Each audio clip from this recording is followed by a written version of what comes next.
Hello, and thank you for joining us for episode 3. Last time out, things took a murderous turn as a simple visit to a university resulted in us shooting one of the only people that we knew by name in Lima multiple times. Luckily, we were able to escape before the police arrived. Slightly less luckily, so did the murder victim. Questions abound here on episode 3 of Actual Play Call of Cthulhu podcast. Let's get right to it. Here is our keeper of secrets, Darren.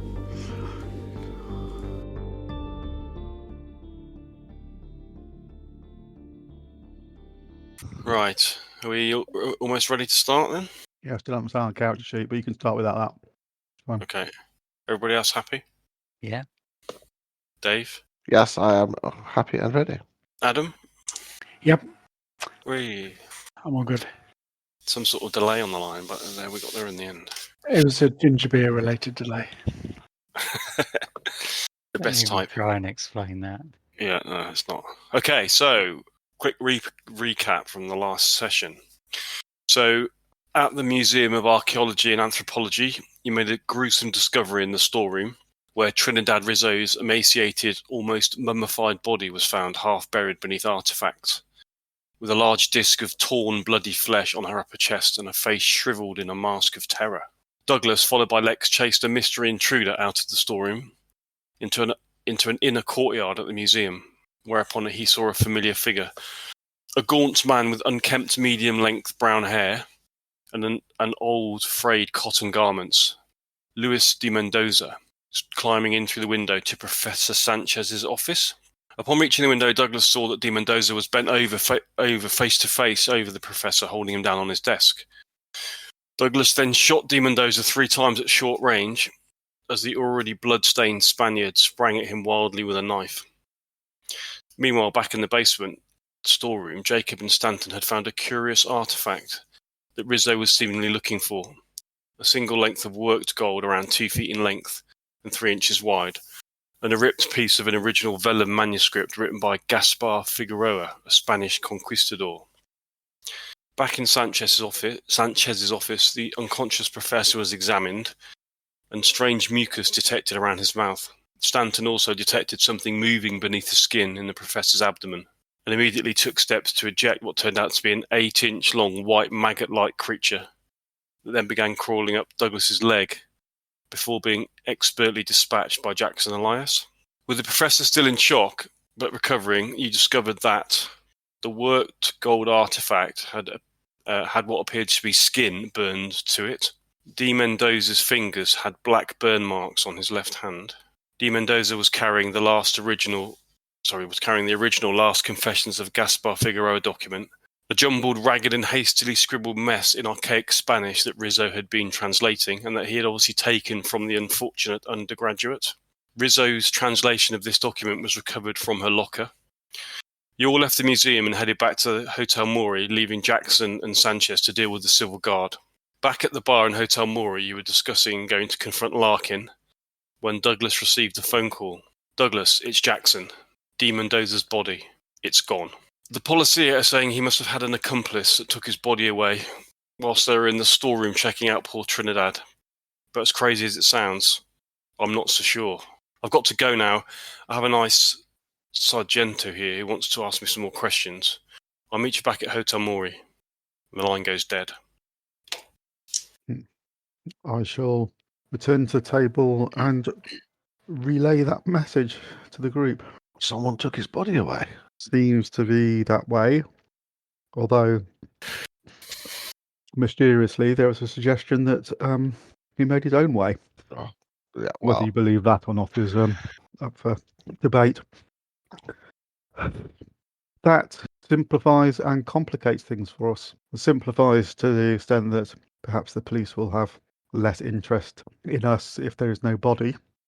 Complicates things in that perhaps there is an accomplice who we should be aware of, which puts us at greater risk. So perhaps that would be a question to ask Larkin. Who else was he working with? Yeah. I know we haven't seen him with anyone, but obviously we've only been here. Well, Mendoza's local, isn't he?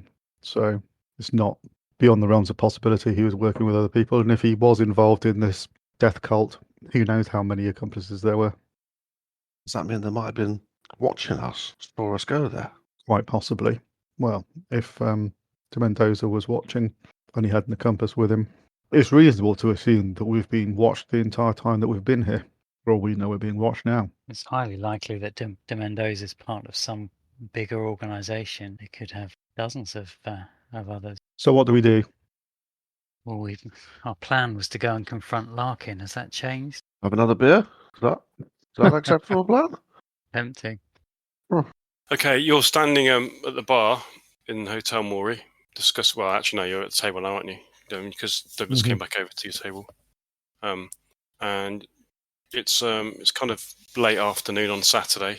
We got the hotel bar is beginning to fill up. With the colourful clientele. The streets outside are bustling with Saturday traffic, and the weather is clear and bright, and everything would appear to be well beyond what you've been discussing. One of suddenly the concierge comes round the corner of the bar and he looks across in your direction at his eyes scanning across the tables. He says, and his eye falls upon your table, and he walks up to you and says, Signor Roy, a telegram. He's holding a piece of paper in his hand. I look around, like, me? He nods and kind of comes close to the table and hands you a telegram. Gracias. Who knows you're here? I'll open it and find out. Okay. I sent it should be on your message on Discord, Dave. Okay. I know that Jesse or Jackson, he was saying that he and the professor would deal with Civil Guard. But what happens if they want to come, we say? Well, we weren't there, were we? I think that may be the safest course of action. Yeah. Someone may have seen. No one else knows we were there, do they? No, I don't think anyone saw us. We just deny everything. No idea what they're talking about. Or do we say that we did go there and then left? Nothing happened. We talked to the professor. No, we say we weren't there. And we also say we were together, so that way we can each back each other up in terms of an alibi. We've been here most of the afternoon. Prior to that, we took a walk around town. We can vouch for each other, but nobody who would have known us would have seen us. And that's that. Okay, so taking the sites that we have seen. Yes, orientating ourselves, and that was it. So probably wise even to deny that we have any knowledge of who this professor is. So we're completely ignorant of anything that happened, or those involved, or where. Well, let's hope it doesn't come to that. I'm having difficulty reading the telegram. How so? I can't see the Read direct it. message from the keeper. Okay, let's try it again. It's not come through, no? No. Let's try it one. Okay, hold on. I'm not reading it because it's bound to be a magic square. That's newfangled science. We can send magic squares via telegrams, so that would be Awesome, wouldn't it? That's better. I think you should. Okay. I'll just smile and fold the telegram up and put it back in my pocket. Mhm. It's just from a friend, guys. Wishing me well and hoping me safe travels back to New York. Mhm. Is he lying, Darren?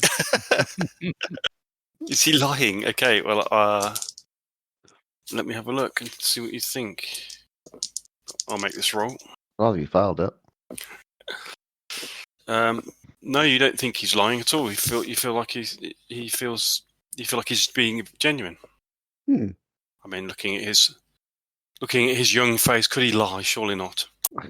Would this young, face innocent lie face. to you? Those puppy dog eyes looking up at me. Those little rosy cheeks and that quiff. No, you don't get any inkling whatsoever that he's not telling the truth. Slightly less truthful than he may otherwise be. Mm. He must have very well-heeled friends that would spend the money to send telegrams just to wish you good luck. Well, I think over dinner when we're on the boat. I am trying to get into the ownership of a hockey team, which is why I'm looking to get the goal together, and got a quite big sports promoter in New York who I think I might be able to partner with. Excellent. So I guess that partially answers our question of whether or not we want to proceed with visiting the pyramid. It doesn't change anything for us, does it? This is my concern, gentlemen, that there is obviously increased danger here, danger that we weren't aware of when we first boarded the ship, under, as it appears, slightly misleading circumstances. But ignoring that, we're not going to turn around and go home again. We still intend to accompany Larkin to the pyramid to make our fortunes. Well, I do, but I'd understand if, given what we've gone through, any of you want to head home. No, I don't want to head home. This this telegram, if anything, has redoubled my resolve. I mean, my friend George Ricard said he's just had a really successful boxing bout, and he's still really keen for our dream. So I'm still focused. Good, Stanton. Now, what about you? Well, I came here to for the adventure and for knowledge to find out what secrets this pyramid holds. So that's really why I'm here, and that hasn't changed either. So yeah, you're quite right, Doug. Whatever the misleading information we've been given, fact remains the pyramid. Hopefully, is still there. Very well then. Perhaps it then becomes our expedition on more of our terms than Larkin's. We still need Larkin for the time being, though. Is our Oh no, absolutely. Is that our next step? I think so. We find out whether Larkin was party to Mendoza's activities or whether he was a Jeep as well. Well, I think when we last discussed this, gentlemen, we resolved to go and confront him. Is that still the plan? I think so. Let us go there now then. I guess planning at this moment would seem to be fairly futile because I suspect the plan will go out the window within the first sentence we share with him. So let's just see how things pan out. Agreed. I'll finish my drink and look at the others, waiting for them to do the same. Yep. Well, Okay, so you're going to drink up and then head on the short walk, less than 10-minute walk to Hotel España. Is that right? yes. Yes. Yeah. Okay. Okay, you take the short walk through the streets of Lima to Hotel España, which is located on the corner of a busy street of shops in the Lima district. It looks to be a lot smaller establishment than the Hotel Mori where you're staying, so you'd guess there's probably no more than about 12, 15 rooms in this hotel. 2-story affair. There's just one single unassuming door with the sign, the hotel's name on it. You're going to head inside? Yeah. Yes. Okay. Okay, you head inside, open the door, short walk along the corridor and up some steps, and you come into what is the foyer. Is that corridor empty? Yes. Okay, before we get into the foyer, I want to reload my pistol because I don't think I did that previously. Okay, you reload your pistol. You replace the 3 bullets that you've expended from it. Okay, the interior... 6, Pardon? actually. 6. Oh yeah, you fired 6, didn't you? Yeah. Yeah. The interior of the hotel is decorated in an eccentric manner with walls painted in bright primary colours and covered with paintings and photographs. The common area that you're standing in is filled with an eclectic selection of statues, plants, and artworks. There's no reception, but there is a small white-haired woman in a woolen shawl who sits in a rocking chair in the centre of the reception. She looks like she might be asleep, actually. Next to her chair is a stick is propped against the wall. Is there a bell anywhere on the desk? It doesn't seem to be, and there isn't even a desk. There's literally just her sat in the middle of this in the foyer in a rocking chair. I'll reach over to the door and rap on the door. See if that wakes her. Okay, she suddenly raises her head, looks startled for a few seconds, and then starts speaking quite quickly in Spanish. None of you can speak Spanish, can you? No. Nope. So good afternoon. Do you speak English? English? No, hablo English. Senor Larkin, is he here? Point downwards with gesture. Senor Larkin, Larkin, see? where is he? She points upstairs. Number. Room number. Saying slow and loud. Always works. Down to understand. She shakes her head. I'll point to the Senor Larkin and then point upstairs and sort of beckon with my hand. She says, Senor Larkin, no molesta. Anybody idea what that means? Not in? Not disturbed. No, Yeah. do not disturb. It means Not she be doesn't want us disturbed. to disturb him. Hmm. It's a fairly long shot, but I will just ask her about Sonia Larkin in French. She doesn't seem to understand what you're saying. Yeah, fair enough. I guess she probably doesn't speak Latin. It's good to have a plan C, D, and E, eh? Alpha, beta. So, I'm going to head upstairs and start knocking on doors. yeah. Okay, so she as you start to head, because you've got to go past her to go up the stairs, she stands up and kind of grabs the stick, starts sort of wailing in Spanish at you, kind of gesturing for you to go back. Money. Do you think she'd understand the language of money? I'm just going to keep trying to go through. Okay, well, you're going to have to, she stands up and, starts waving her stick at you, as if she's going to hit you with it. So you're just going to try and walk past her. Yeah, no, I'm not going to push her or anything, but try and walk past. Okay. And say, Senor Larkin, it's important. Hoping that some of the words might sound a bit similar to Spanish. Importanto. Exactly. Oh, you're proper Englishman abroad. Absolutely. I'm very... I shall take a hanky out of my pocket, knot it, and put it on my head. I think it might actually be importante, but Well, that's close enough. Yeah, well, it's worth a shot. I got moleste. Anyway. She says, Salir, policia. She doesn't. that I understand. That means we need to go back to the bar. She doesn't try and block you, Jacob, because obviously you're a good foot and a half taller than she is, and she's quite an old lady. But she kind of starts waving her stick at you, shouting "Policia" in a threatening manner. Are you gonna head up the staircase, or what are you gonna do? I'm gonna head up the staircase. Okay. Well, what are the rest of you doing? I don't think we should risk bringing the police down on us.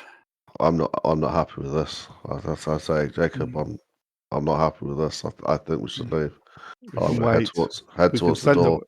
We can send a message to Larkin, or we can return with Jesse. Yeah, let's just. Or indeed, why don't we just go and find somebody that speaks the language and get them to translate for us, and pay them to translate. I think maybe I'll.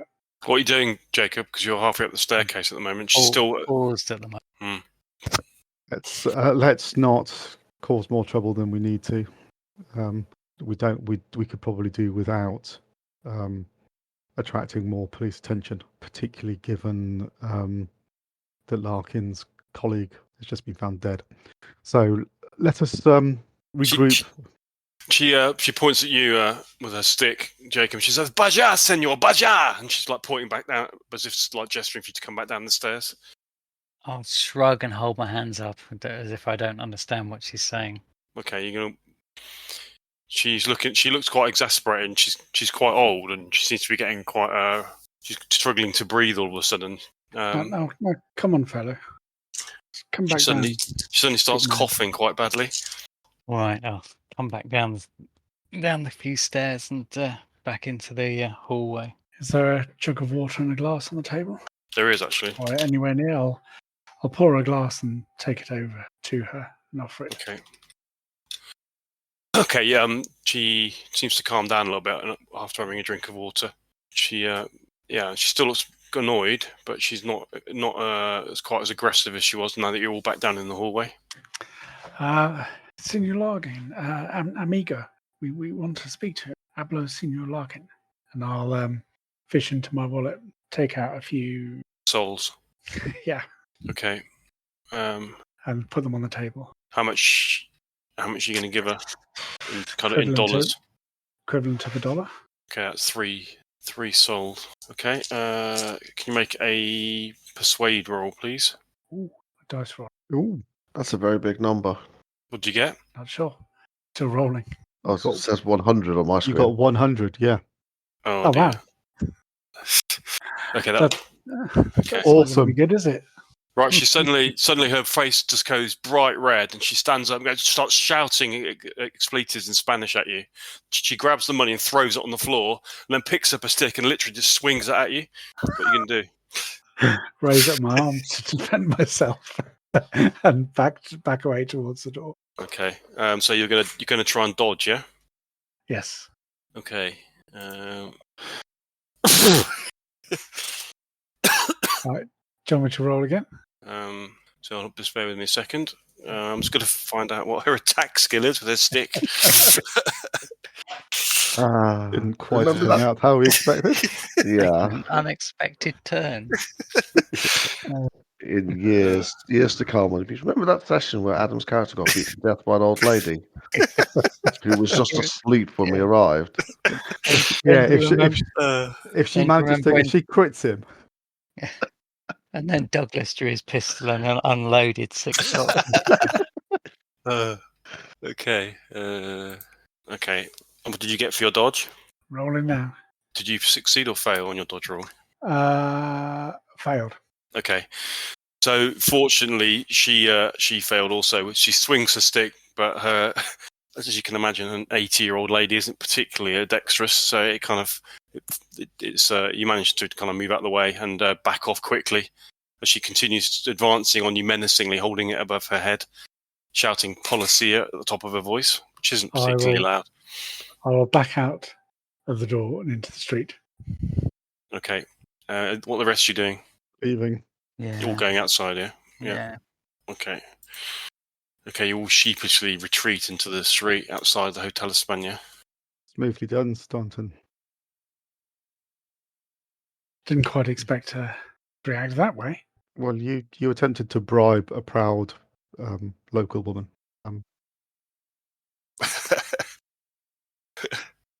Well, we now know she's proud. He didn't know earlier. To be That's fair. the natural assumption that everybody can be bought for $1. Well, it's trying to say sorry for disturbance. But yeah, she obviously took it the wrong way. Well, that went No, well. I think she took it exactly how you intended it. But anyway, how about we get somebody to phone Larkin, or we send Larkin a telegram and get him to meet us somewhere. How many floors is the building? 2. And she was on the ground floor, wasn't she? Yeah. And Larkin's room is obviously upstairs. It's a very scary question. It's what I'm sure if we formed a human pyramid, we could get to his window. Can you Yeah. get round the back? Can we get round the back of the building? Well, you can go and have a look around the back of the building if you want to, yeah? Yeah, please. Okay. Are you all going round or just Jacob? Well, let me just phone him. Well, they won't actually be, there probably will only be a phone in the actual hotel. Probably might not even have a phone considering the size of the hotel. Well, They don't have we could- phones in the rooms.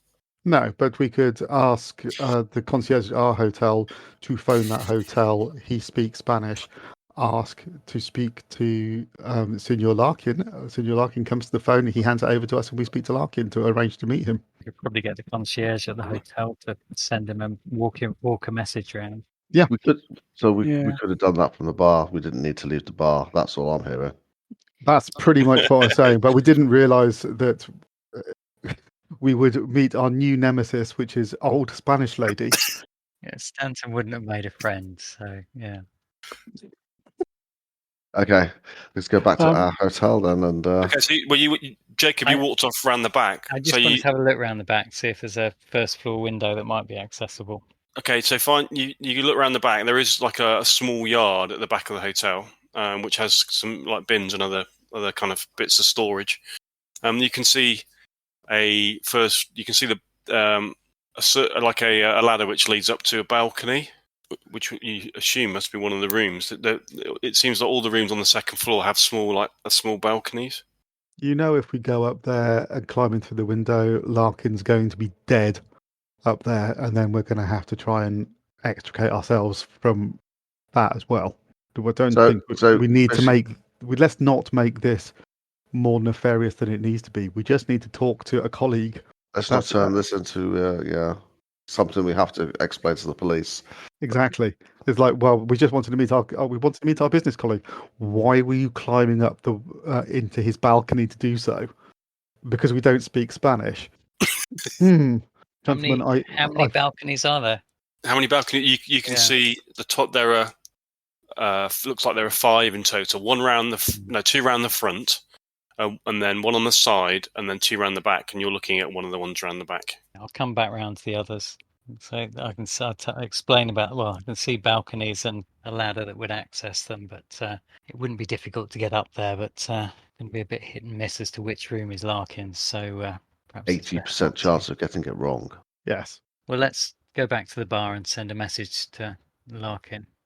Yeah, just that we need to speak with him urgently, and could he join us at our hotel? And then we can have the conversation in one of our rooms. Yeah. Okay, so you're going to head back to the Hotel Maury. Yep. Mhm. Okay, which you do. Without further ado, you arrive back at the hotel. I'll go and see the concierge. Okay. Excuse me, I need to get a message to Senior Larkin at the Senor. Espana Hotel. Where is Mr. Larkin? At the Espana Hotel. Okay, he grabs a piece of paper and the message. Could you tell him that it's a message from Jacob Lockhart, and could you tell him that I need to speak to him urgently, and could he come to the Hotel Maury? He writes it down. It says Sí, señor. The Hotel España no telefono. I send a boy with message. Please, thank you. Perhaps he should deliver it in person rather than to the old lady, because we would like an immediate response. Yeah. We need to know that he's going to receive it and when we could expect him. So we would like an answer back. Yes, but I'd ask the concierge, could he make sure that the boy gives it directly to Mr. Larkin and waits for a message in response? He nods. I will do my best, senor. Thank you. Okay. Is it back to the bar? Another drink. Okay, the table that you left previously is now occupied, so you go and find yourself another table. And it is now it's kind of early dusk outside now. You've got so you're just gonna sit here and wait till you get a response. Yes. Well, maybe give it a couple of hours before having a rethink. Yeah. Get something to eat. Yeah, maybe a spot of dinner. Okay. You never know. Jesse may have some. Okay, so you wait for you have some food, you have some drink, and you kind of you relax and try and. Who's got, just out of interest? Who's got the notes? Jacob, I think. Jacob, you got the notes, have you? Jacob's carrying everything on you, aren't you? Carrying the You got the gold bar as well. Yeah. What are you carrying that in? Well, I've got a bag, Bag of holding. 8+1. Yeah, thank you. Yeah. What was it called? Oh. A rucksack or something? Naps. A handle bag. Okay. No, yeah. Just so long as you're not just carrying it around in your hand, because it obviously is quite big. I think perhaps it's starting to weigh a bit heavy, so perhaps we ought to discuss what happens to this. Perhaps I should secrete it somewhere in my room. It weighs 25 kilos. It's quite a lot. Oh, right. Yeah. Oh, blimey. I didn't think it was anywhere near that big. Yeah. It's quite big. That's huge. That's under a floorboard, I think, for that one. Well, maybe Lex could carry it in a bag. I don't feel comfortable if we leaving it somewhere. This is the one most important artifact that we have. and we're probably being watched. And I wouldn't be surprised if somebody ransacked our rooms at some point if they have any indication that we have it. Better to keep everything on our person.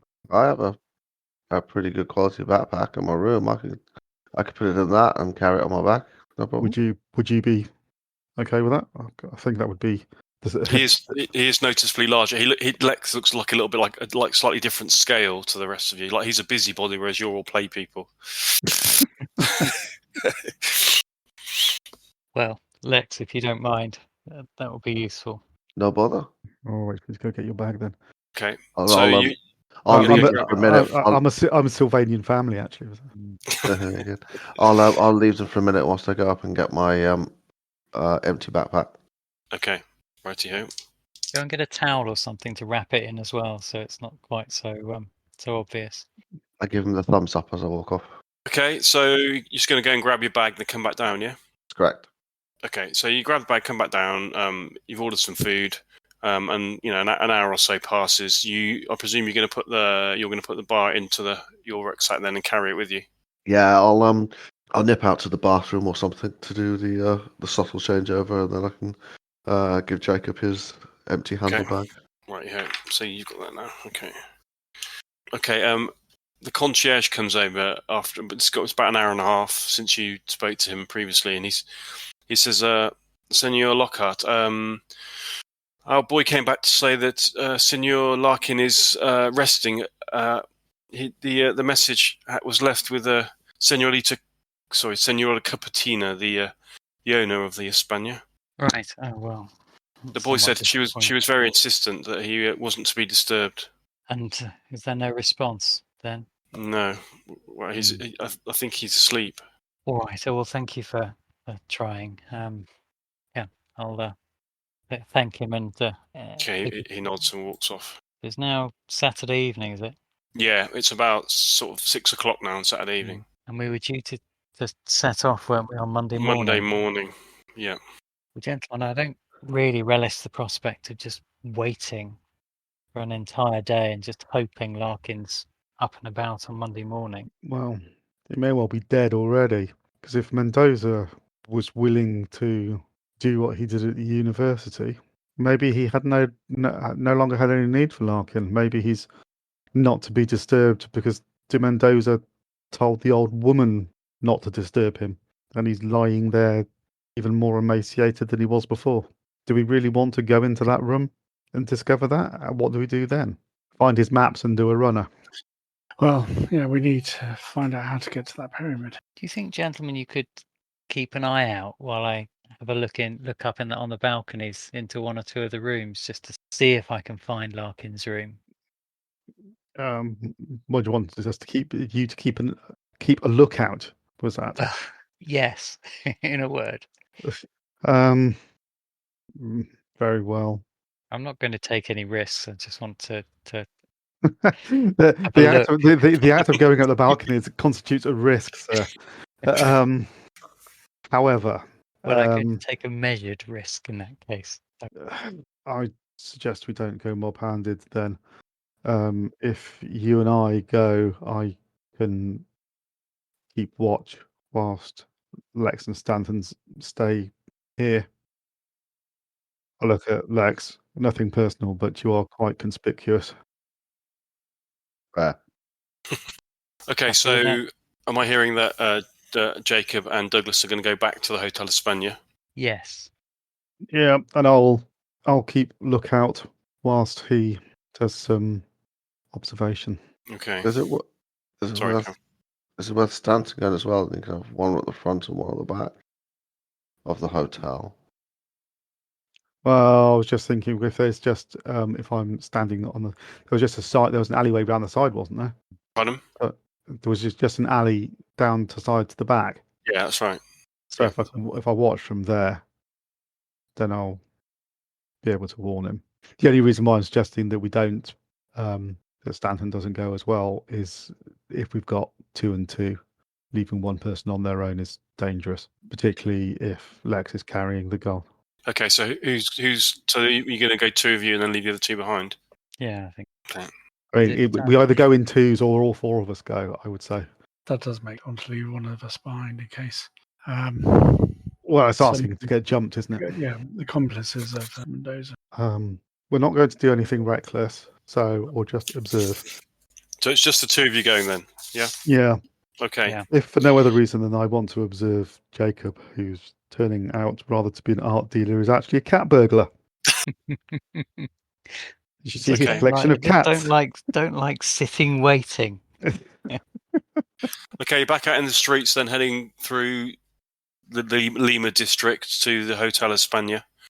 It takes you quite less than 10 minutes to get there. It's quite a party atmosphere as the light dims, which will help you with your not being seen. Yeah. So as Douglas rightly remembered, there is an alleyway which leads between the Hotel España and the building next to it, which leads through to the backyard. So you're going to stop in that alleyway at the head of it or at the back of the alleyway? Well, where do you want to keep lookout, Douglas? Maybe toward the back. It might be a bit more concealed. You're going to stay at the yard end of the alley or at the street end of the alley? Well, Douglas, you're going to keep lookout, aren't you, in the alley? He's trying to get run over by a car.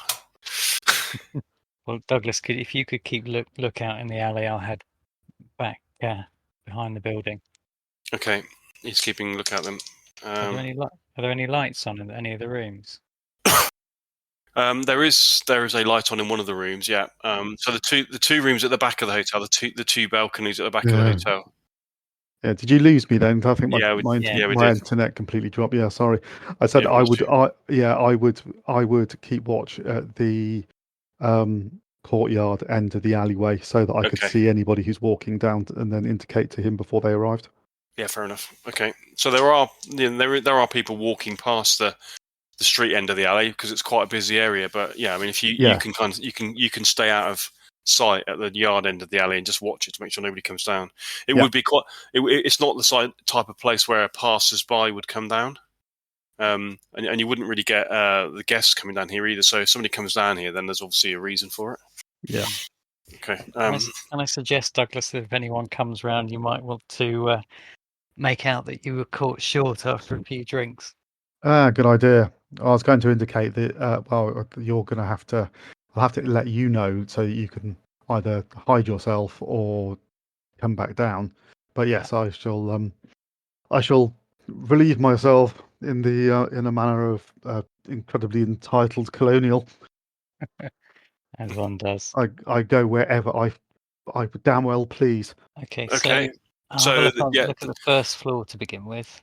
So you look at the balconies. So you've got on the back of the building there are two balconies on the first floor, which one of them has a light on and the other one doesn't. I'm going to start with the one without the light. Okay. So is it just a question of climbing up the ladder, or? Yeah. It's kind of like a fire escape ladder. So it starts about sort of head height. So yeah, just literally just jump up and grab hold of it and climb up. Okay. Can you make a climb roll, please? It's not difficult, but obviously there's always potential of you making a right pig's ear of it. You got to jump. What do you get? Aced it 3. That's okay. You literally levitated. You jump and grab hold of the bottom of the ladder like some sort of Olympic gymnast. Cat burglar. And literally you're up the ladder with in the blink of an eye with making hardly any sound whatsoever, and you're on the balcony. You can see that obviously there's like French doors, and but there's drapes closed across inside. I'm going to sort of sidle up to the side of the window, so I'm sort of against the wall, but so I can't, and just spend half a minute or a minute just listening. Okay, that'll be a listen roll then, please. That's a yes as well. Cool. Well, is that a standard success or? Right. No, it's not. Sorry, it's 61, isn't it? Not 16. It's a fail. Okay. All you can hear is the music coming from the streets below and the car horns. So you can't. It's quite noisy this time of night on a Saturday. So you can't really hear anything other than that. Is the door closed, or the French windows rather? Yeah, they look like. Well, they are closed. Yeah. Well, you obviously don't know whether they're locked, but they're certainly pulled together with the drapes. The other side of the doors are also pulled closed as well. You were going to the one with no light on, weren't you? Yeah, to begin with. Yeah. Okay. Is there a handle on the side of those doors? Yeah. I'm going to carefully try it, just very gently, Okay. slowly. Okay. Yeah. The door isn't locked. I'll open it just by a few inches to begin with, and again, I'm just going to spend half a minute listening before I go any further. Okay. I'm going to roll this time for you, so you don't know what you get. Okay. No, you can't hear anything from within. You open the doors quietly as you can. I'm going to part the drapes and have a look in. Okay. Okay, it's there's no light in here. It's quite dark. Well, it's very dark actually, so it's really difficult to see anything. But you can just about, with the amount of light that's coming in from the outside, you can just about make out, basic kind of furnishings in the room. A double bed, which doesn't look like it's been slept in. It's been made. You're not sure. It looks like this room isn't actually currently being used. Okay, I'm not going to spend any more time on this one then. I'm going to... Can you make a spot hidden roll for me, please? No. Okay. Yeah. So what you're going to do? Close the door, you said, didn't you? Yeah. Mm-hmm. How do I get to the balcony with the other room with the light on? Is that easy to get across, or do I need to go down? No, you could. They're quite close to the balcony, so it's just a case of having to jump from one across to the other. They're only about maybe 3 or 4 feet apart. Well, emboldened by my massive success last time, I'm going to skip across. Okay. So I think I just need a dexterity roll from you there, please. It's not really wide enough to warrant making a jump roll. It didn't do so well that time. What did It's you a get? fail. 96. Not only is it a fail, but it's a fumble as well, isn't it? Hold on a second. Let me just check that. Oh no, because that's not a fumble because the degree of success that you needed was lower. Okay.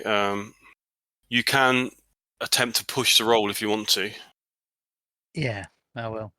So what would you say? So you kind of you're just about to jump from one to the other, and your foot slips and you don't get any purchase off the balcony that you're trying to get away from, but you manage to sort of like reach out and grab hold of the down pipe which is right next to you. And you just manage to stop your fall, Yeah.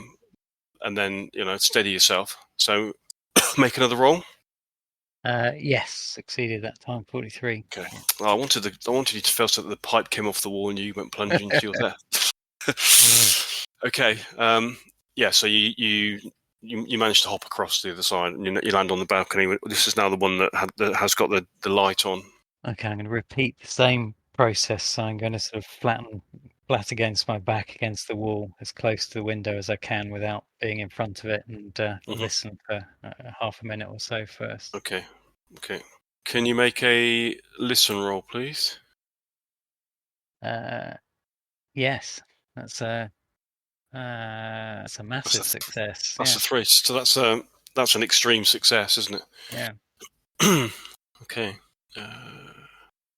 So just for my understanding again, so you're standing. You're standing. Are you going to open the door and listen? Is that what you're doing? Yeah. No, at the moment I've got my back against the wall, sort of. Okay. Next to the window and listening. Yeah. From there. Okay. You can first of all, everything seems to go like the noise out on the street and everything. You focus your mind to the point you block out all of the background noise, and all you can hear is what's beyond the door. You can hear firstly you can hear some snoring, quite kind of heavy, disturbed snoring, and then you feel like you can hear some kind of muttering and like somebody crying out. Maybe and then sleep. You think somebody's talking in their sleep. Can I hear any particular words, or is it difficult to tell because obviously it's through the glass? It's amazing you can even hear it, but it doesn't sound like it's English. The kind of enunciation and the way that the words are being spoken, you feel like it may be some sort of, definitely some sort of foreign language, not Spanish either. It sounds quite kind of like like a quite sort of guttural language. Then it goes quiet again. I mean, it's not a constant. It's not constant. It's like the odd shout and the odd phrase, like somebody would if they were like talking or shouting in their sleep. Yeah. I'm going to open the again. Repeat the same process. Just really carefully and gently open the French doors, just a crack to begin with.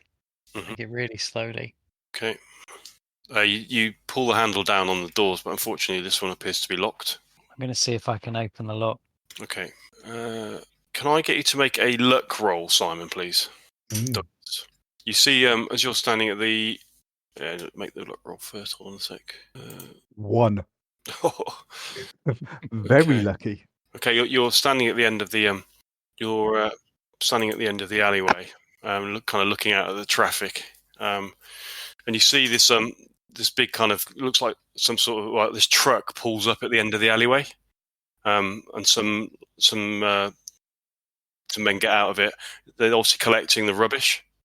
One of them starts kind of to walk towards the alleyway that you're in, and at the last minute, one of his colleagues kind of calls him from the lorry, and then the lorry just pulls off and they carry on down the road.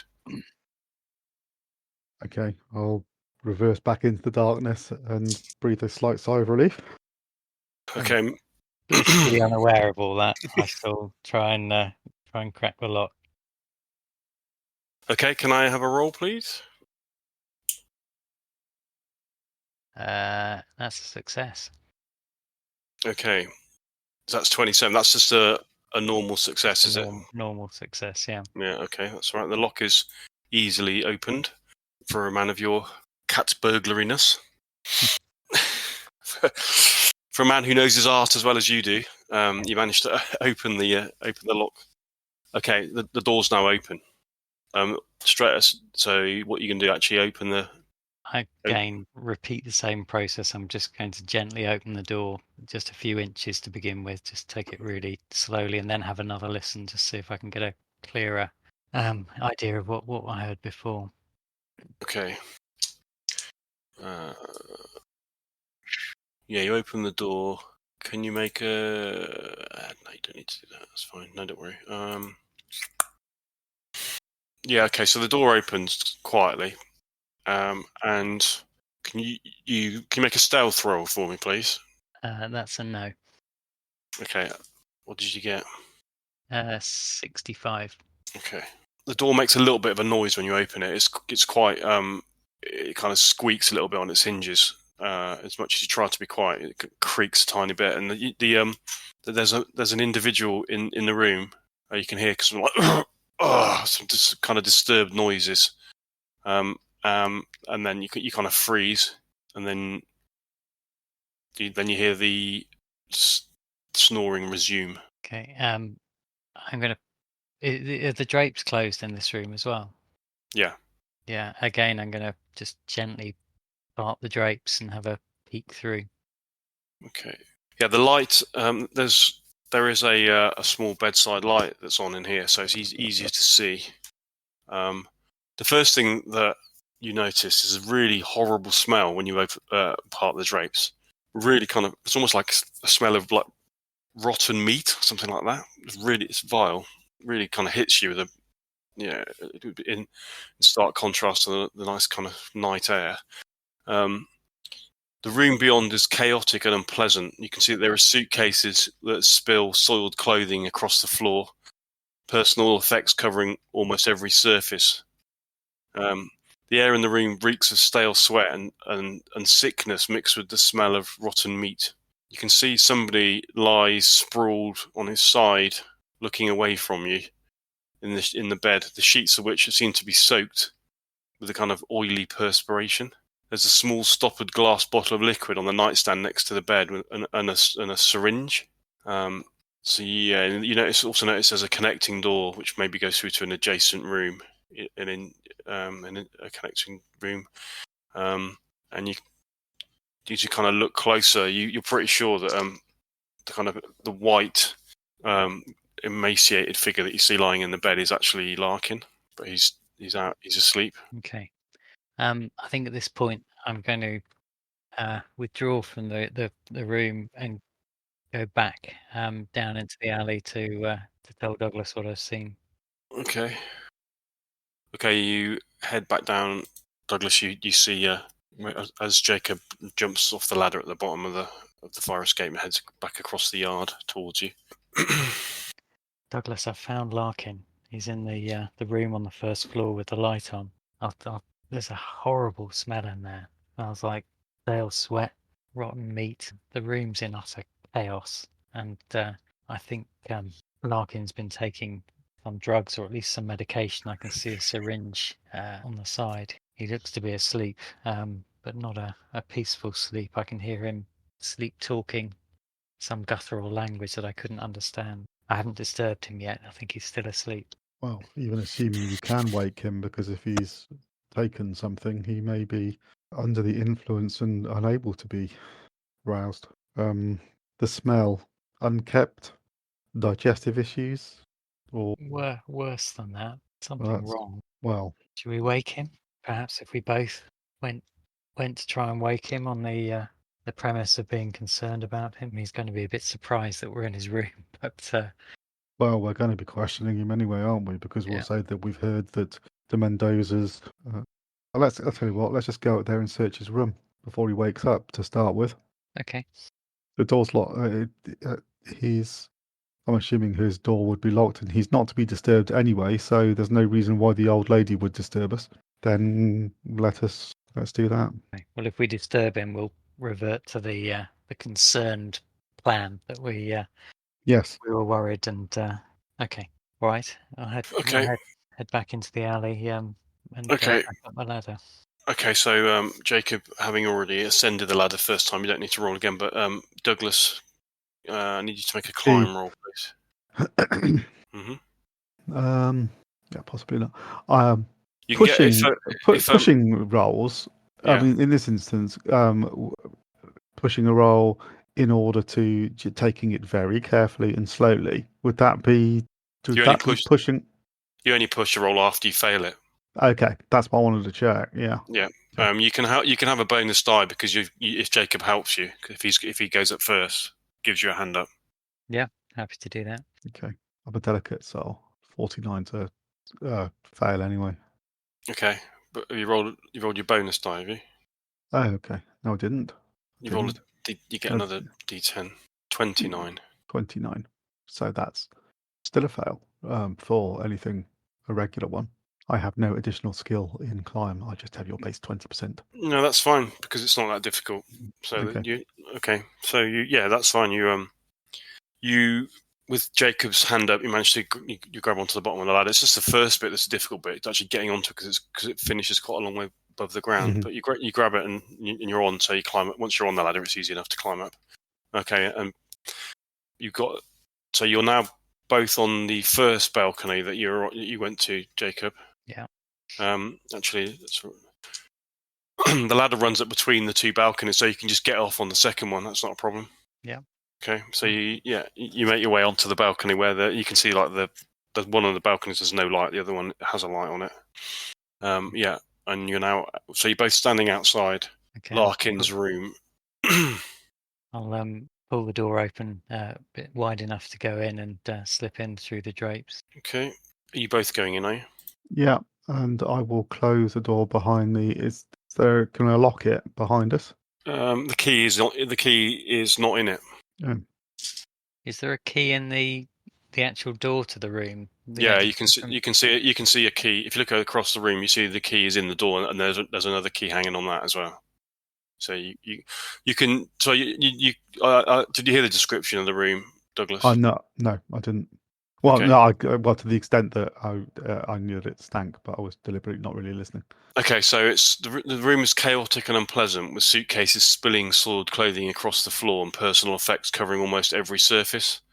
The air in the room reeks of stale sweat and sickness with the smell of rotten meat. You can see that Larkin lies sprawled on his side in the bed, the sheets of which are soaked with his oily perspiration. There's a small stoppered glass bottle of liquid on the nightstand. Now you're moving around the room, and you can see that the word heroina is quite clear on the bottle. there is a connecting door to an adjacent room. So you notice as soon as you go in the room, you can hear it. He starts muttering again and talking in a language that neither of you're not really sure what language it is, but you feel like it may be some sort of African language. It sounds quite tribal the way he's talking. You obviously know that he comes originally from Kenya. So you kind of put two and two together. It's his speech and the way he's enunciating it sounds quite exasperated and actually even quite scared at times. He kind of shouts and then mumbles something else that you can't really make out. It's all in whatever this language is, maybe Swahili or something like that. The door to the connecting room, is that the room I was looking at earlier, or is it different? Okay. No, that's the room you're looking at earlier. Okay, suddenly Larkin rolls over onto his back, and he shouts. He sits up or half sits up. He puts his head up, and his eyes are still closed. Beware the dark priestess! And then he drops down again and rolls back. You are what becomes very obvious is he has a very unusual tattoo on his chest, a large tattoo, which I will show you. If you look on Roll20, you will be able to see it. You also notice that all his veins on his chest, or in fact on a lot of his body, seem to be like a really real dark, almost black colour. He's still he's still asleep. He's still in his stupor, whatever it is that. Whether it's sleep or whether it's just heroin-induced slumbers. Okay. I've taken that. Can I take that other key and go and lock the door so that nobody can get in? Lock the outside door? The door, the door to the corridor, yeah. So we don't know what's in the adjacent room? No. Well, Jacob had a quick look in there and couldn't see much. I'll mouth T. Okay, I'll nod. I'll whisper. Okay, you're just going to search around, yeah? Yeah, going to look for anything really, but primarily maps, notes, books, notepads. I'm going to gesture to Douglas, as in sort of point two fingers at my eyes and then two fingers at Larkin, and I'm not going to search the room. I'm going to keep an eye on him throughout. Yeah, I'll nod. Okay, he keeps on. You hear some more mumbling in that kind of African language. And then you suddenly hear, "Enchanting savage! No, don't give me to him." Then he kind of goes back to sleeping and back to snoring. Okay, so you're just searching for anything of interest. Can you make a spot hidden roll, please? Darren, while Douglas does that, I'm going to make sure I'm standing fairly close to Larkin. Basically, if he does wake up, I sort of want to try and block what Douglas is doing with my body a bit, so I can distract him. Okay. Yep. 97. Okay. That was going to be awesome, and then was terrible. Okay, you've looked around the room quite. You spend as much time as you feel like you can. You are. It is noticeable. There's nothing written down. There's no writing. There's no maps. There's nothing. And you kind of memory flashes back to the conversation in the bar Cordano where Larkin mentioned that he's destroyed all of his notes so that nobody can find them, and it's all in his head. Take his head then. But no, I mean all his personal effects are here, but there's nothing of any interest. Unusual. No. Does that tattoo mean anything to us? Does it? No, you've never ever seen anything like this before. And as for his veins being so black as well, I mean that just you've never seen anything like that before either. Very strange. Where does the smell, the rotten flesh smell, appear to be emanating from him or from elsewhere in the room? Now you concentrate on that and you kind of look around the bed. Like I said, his sweat, Larkin's sweat, is like a real greasy, horrible kind of sweat, and it is. Yeah, the smell is coming from him. You remember when you met him previously, he was wearing really strong cologne, but that obviously has faded. And this rotten smell is definitely emanating from Larkin himself. I'm wondering if we've achieved everything we can in here. I'm going to tap Douglas on the shoulder and point to the door. Suddenly Larkin sits bolt upright in bed. He looks at you, his eyes flick open, he stares at you. You see bloodshot eyes, and he says, "The bloody tongue must be obeyed." And then his head drops down to one side, and then he drops back into the bed again. Bloody. So what did he say so far? He said the bloody tongue must be obeyed. And who was it? The black? Beware the dark priestess. Enchanting savage. Don't give me to him.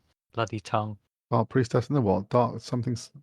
Beware the dark priestess and enchanting savage. I'll point to the windows again. Tap Douglas on the shoulder and point to the windows.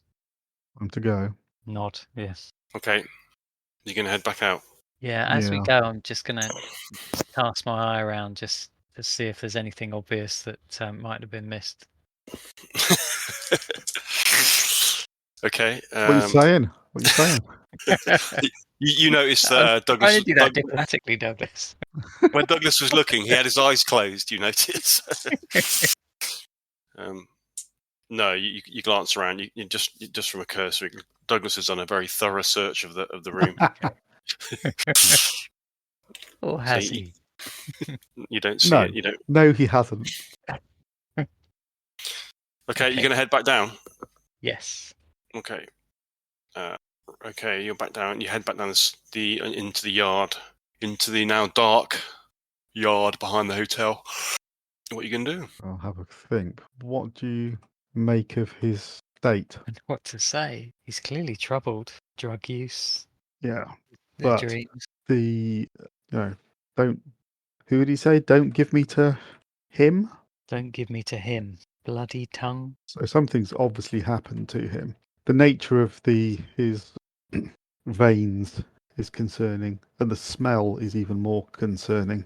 I would be worried that there is something more going on with his body than recovering from malaria. I wonder if the tattoo means anything to any of the others. I didn't. Well, if you think about the shape, you've got a person at the bottom and then a big worm-like thing coming out of its head. Maybe it's a representation of the Mendoza or the creature that was inside the Mendoza. Do we head back to the hotel and tell the others? Yeah. Okay, you hear a familiar truck pulling up outside at the end of the alleyway again. Jacob, not Jacob, Douglas. We should move Are quickly. we still in the alleyway? Yeah. Yeah, we were chatting. Let's just walk up. Just start chatting. I'm going to undo my fly and pull my shirt out slightly as I walk out. Oh, because that's going to look like we've been up to no good down an alleyway.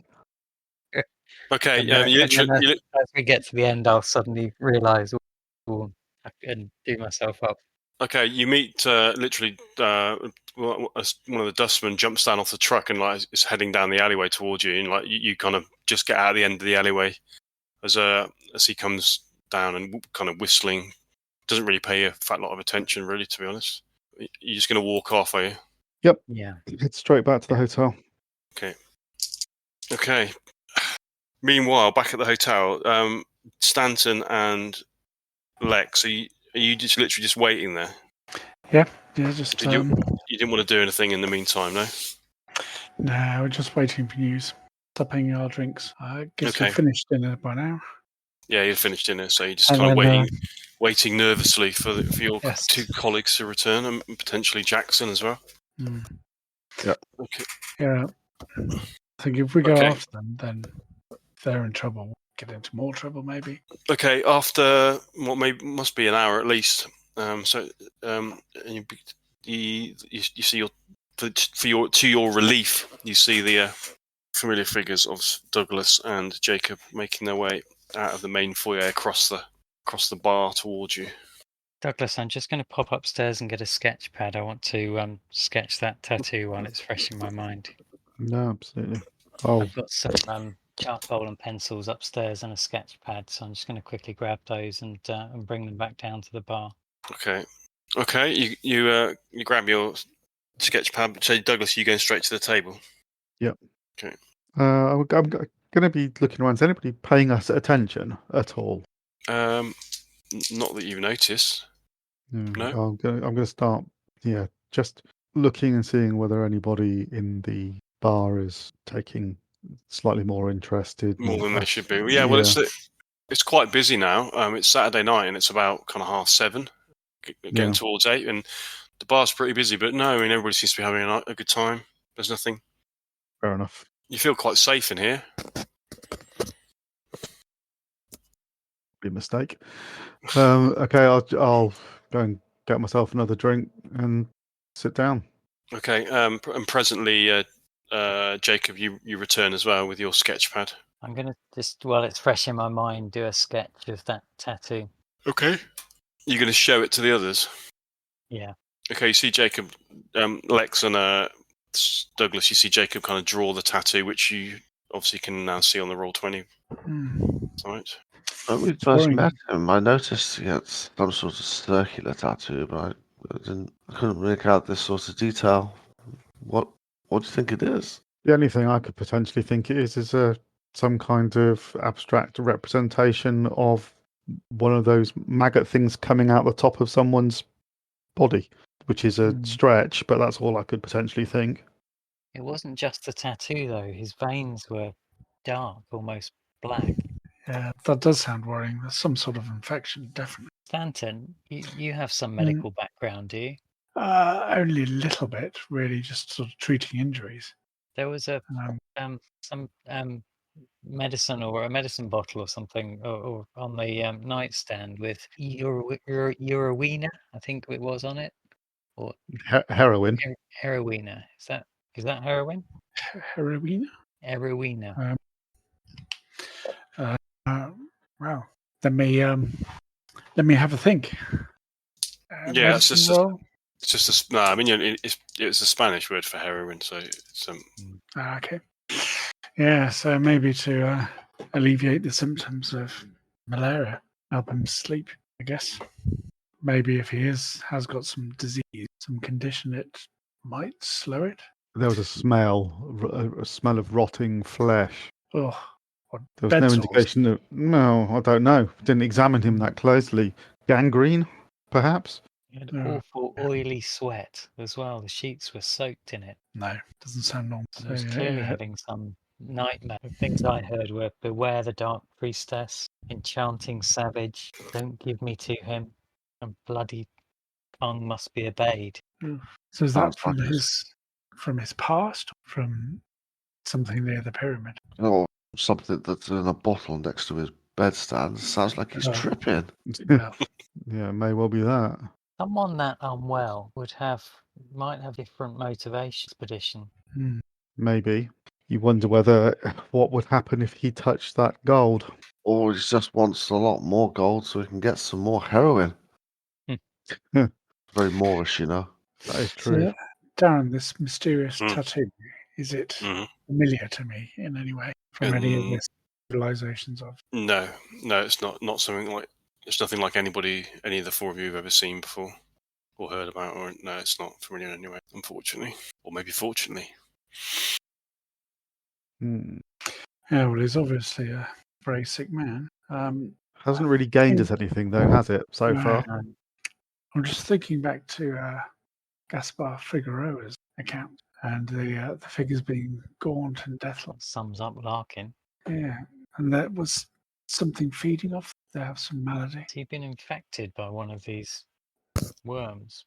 No, that's the reason why I was saying if he touches if he touches the gold, that wasn't that what caused the burn on de Mendoza and worked as well on the grub itself. Yeah, think about de Mendoza starting to devour him like a human leech. You're saying he was just feeding on him?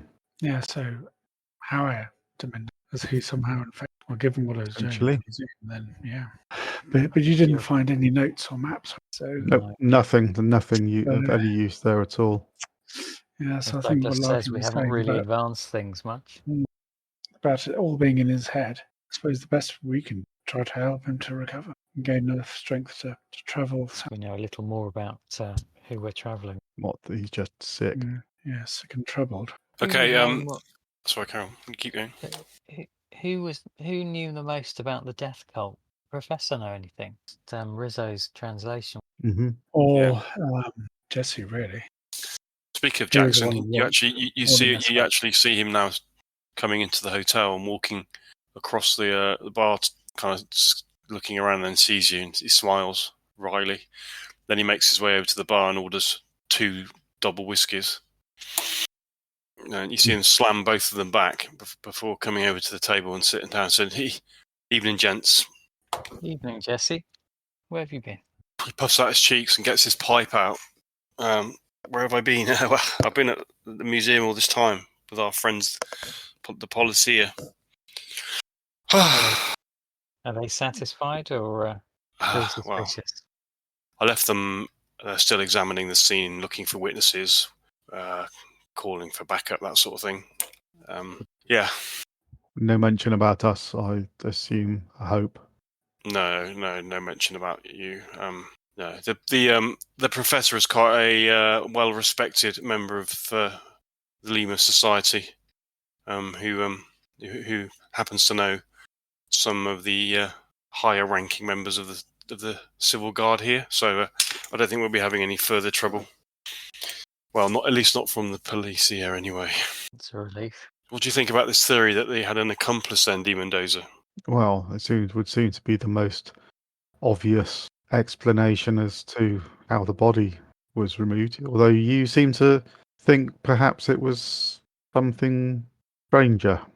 Well, I don't know what to think, to be honest, Douglas. It's been a queer day. I mean, that account that Rizzo translated is quite unnerving. Of course, none of it makes any sense. But I saw what sort of state D. Mendoza's body was in. Why the hell will anybody? Well, how will anybody get in and pick that? Why? Why would they do that? That is a very good question. That I can't answer. Have you spoken to Larkin? Well, No. there's a Oh, tale. We couldn't get past his security detail at the hotel. He raises an eyebrow at security detail. I think that was what D. Mendoza was meant to be. What he has others? Yes, more effective security, I have to say. No, we fell foul of a rather elderly lady who, she didn't react terribly well to Stanton's offer of money, so we drew a blank there. But Douglas and I went back a short while ago, and Larkin's in his hotel room. He's clearly not a well man. He was in a heroin stupor. And I'll show Jesse the sketch I did of the tattoo. He has this on his chest, and his veins are black. Clearly not a well man. Does this tattoo mean anything to you, Jesse? He looks at it and that's awful queer. That I've not seen anything like that before. So you've been to see him then? Well, I don't think he'll remember seeing us. As I say, he was in a heroin stupor. I think he was hallucinating. We heard him say various choice things. Beware the dark priestess, chanting savage. Don't give me to him. And bloody tongue must be obeyed. None of which made much sense.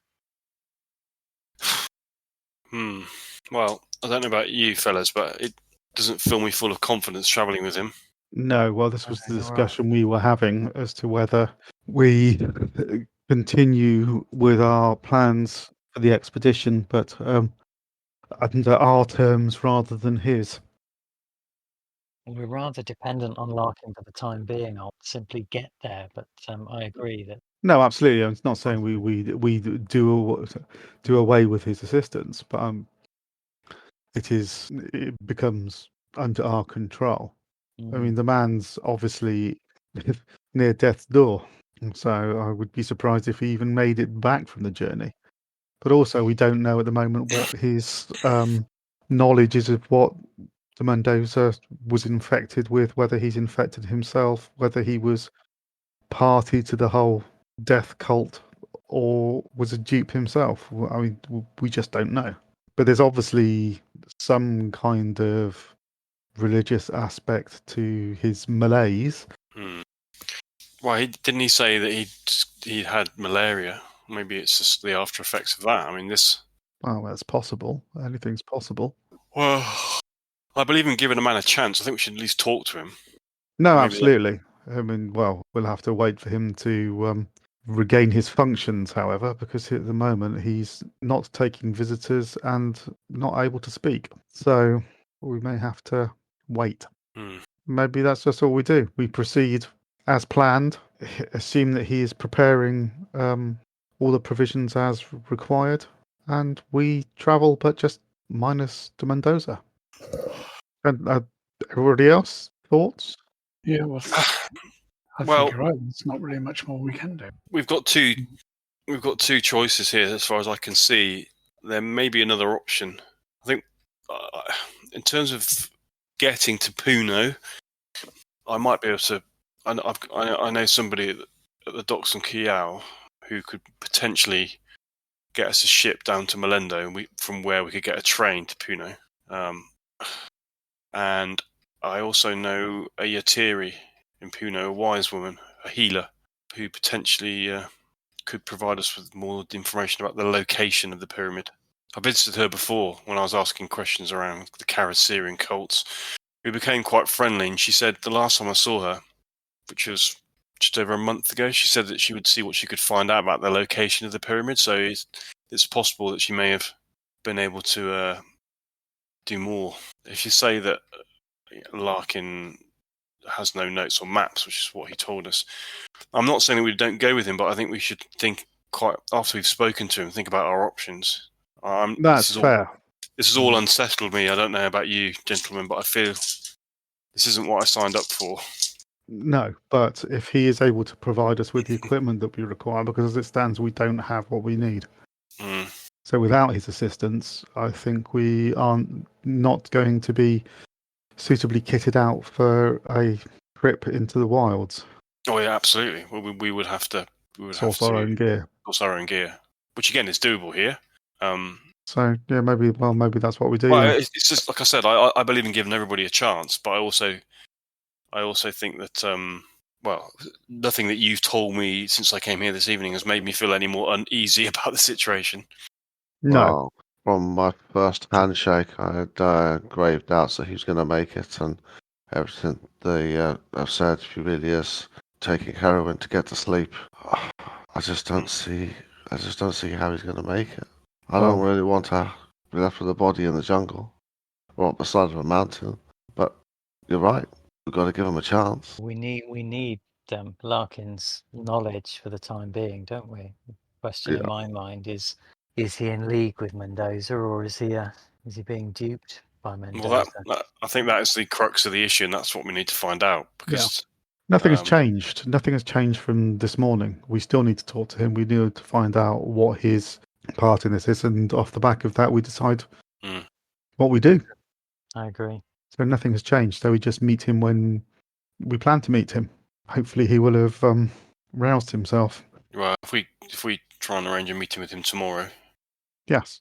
potentially, Be have a intrigued to talk- see how he reacts to Mendoza's decision. yeah, and then make a decision as to what we're going to do before Monday morning. Yeah. Okay, that sounds like a good plan. Well, if you don't mind, gents, I'm gonna hit the hay. I've had a day of it. Yes. Well, Jesse, have a sleep well. Yeah. What time is it now? It's about 10. I'm just Yeah, going to do an but- amusing caricature of Stanton while I'm waiting. Before he leaves, by the way, where's the bar? The gold. It's safe. Don't worry. Don't worry. We have it. What did you think? What did you think of the of those notes that Rizzo translated? Sounded like an infestation, an illness that had been viewed through the lens of less educated and scientific minds. True. But with disturbing parallels to what we've witnessed with our own eyes, and the tattoo as well, maybe leech described in the translation. Yeah. Well, this pyramid's definitely got something to plays some central role in the cult, and that this kind of men prying, or the conquistadors prying out a large section of gold. That must be what this is. Oh, most definitely. most definitely. Which would suggest if that's that's what they managed to pull out, there is going to be plenty more where that came from. Which again, all the more reason for us to go. Or maybe it should be put back. If there's something, some illness and disease inside, maybe it needs to be kept in. That's certainly what Figueroa seemed to be on his deathbed, seemed to be alluding to. But again, men have strange changes of conscience upon their deathbed. He may have just felt guilty about the fact that he'd stolen from a sacred place. Well, that decision will probably be made for us once we get there at what we see. Yep. Okay. So I'll see you in the morning. Yes. Sleep Good night. tight. Good He night. goes. He nods at you all, puts his fedora hat back on, and strides off. Okay. All right, gentlemen. Well, I think I may call it a night. Yes, I agree. Okay, you're all heading upstairs then. Yeah, I think so. Okay. Okay, you get to your rooms. Are you going to do anything before you go to sleep, or just go straight to sleep? Have a little read. Okay. Don't bring Lock. these books all the way for nothing. Lex, where are you putting the bag? Underneath my bed. Under your bed. Okay. Yeah.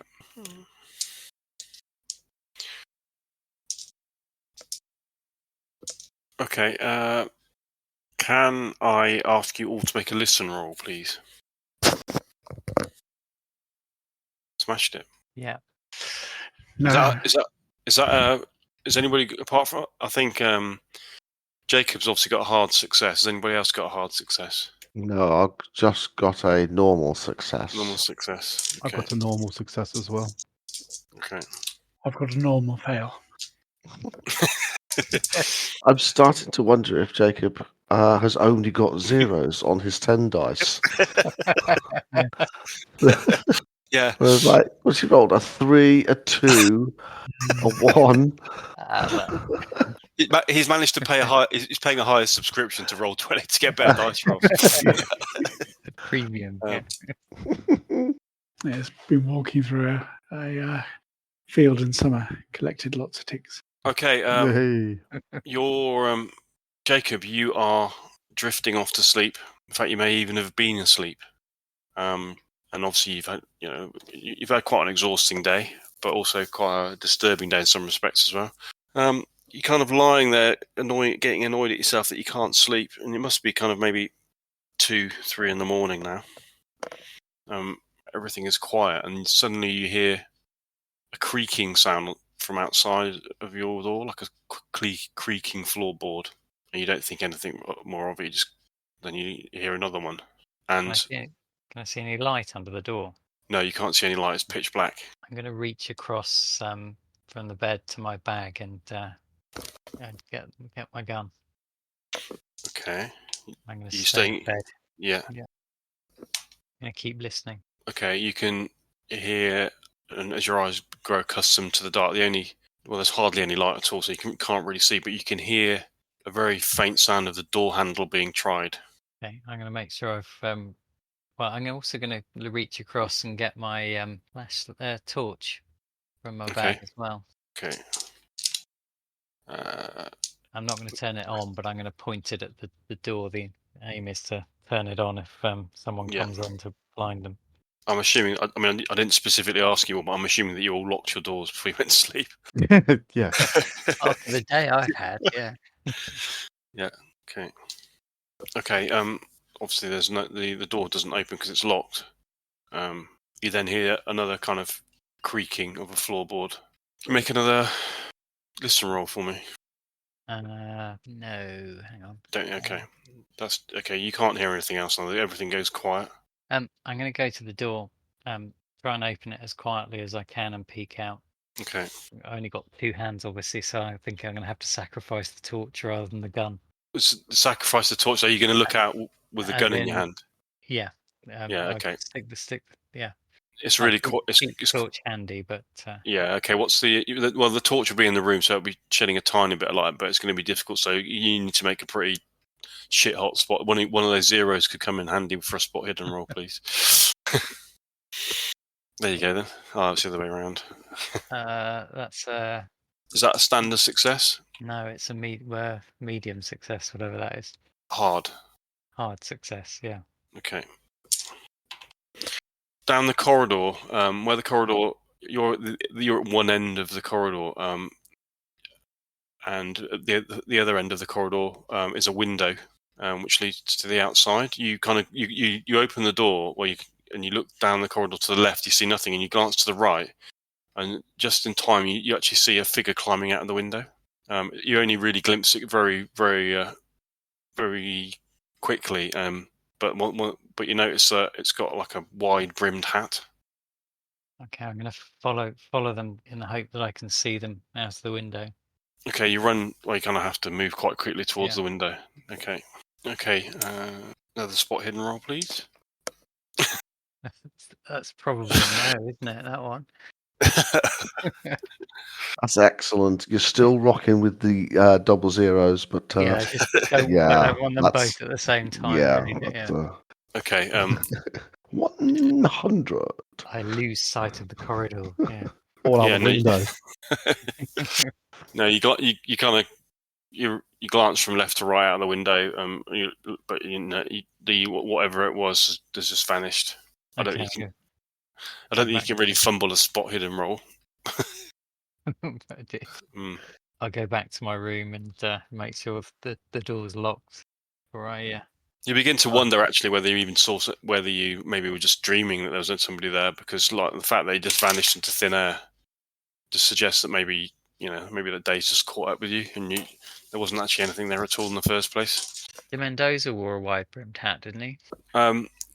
He does in the picture. Yeah, he did. You didn't see him wearing. He didn't wear that when he was in the bar, but there was talk of the fact that the Karasiri were known to be white men who wore kind of old clothing with wide hats, like the conquistadors.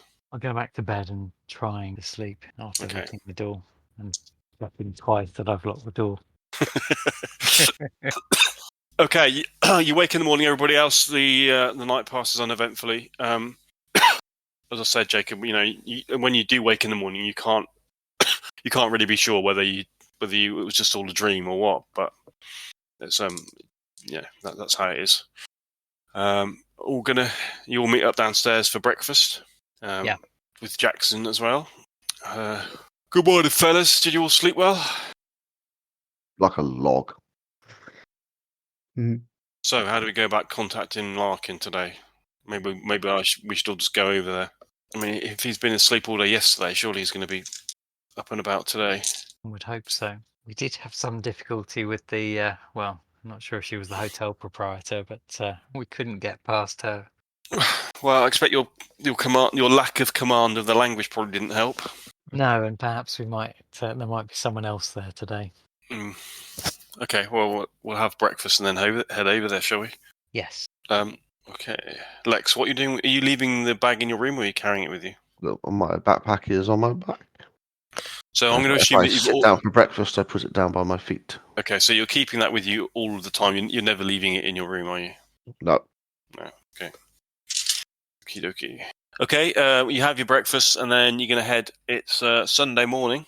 You're going to head to the Hotel España. Okay, back in the Hotel España, you head into the brightly coloured corridor. You are more than a little relieved to see that even though there is still a lady in the foyer, she isn't the old lady. The chair's empty, and it's a younger looking lady that she looks quite similar to the old lady, but it's not her. So, and Jackson engages her immediately in Spanish. There is a short conversation where she seems to be saying, no, you can't go up and see him because he's, for whatever reason. When a reasonable wad of notes seems to change hands, and then Jackson says, "We've got 10 minutes, gents." Okay, well, let's not waste time. Let's head up. Yeah, that was obviously my problem. Didn't pay her enough. Okay.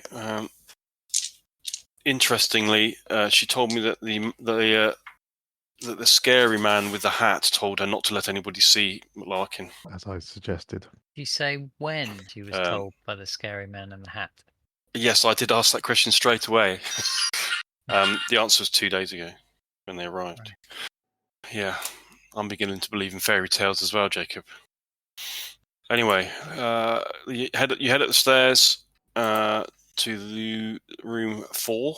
I'll knock firmly on the door. Okay, there's no answer. Try the door. Okay, it seems to be locked. Did the receptionist give Jessie any keys? No, she doesn't give me a key, but we might need to go down and get one. I don't know how much money is going to buy us entrance to a room where the occupant doesn't want us to enter, though. That's the problem.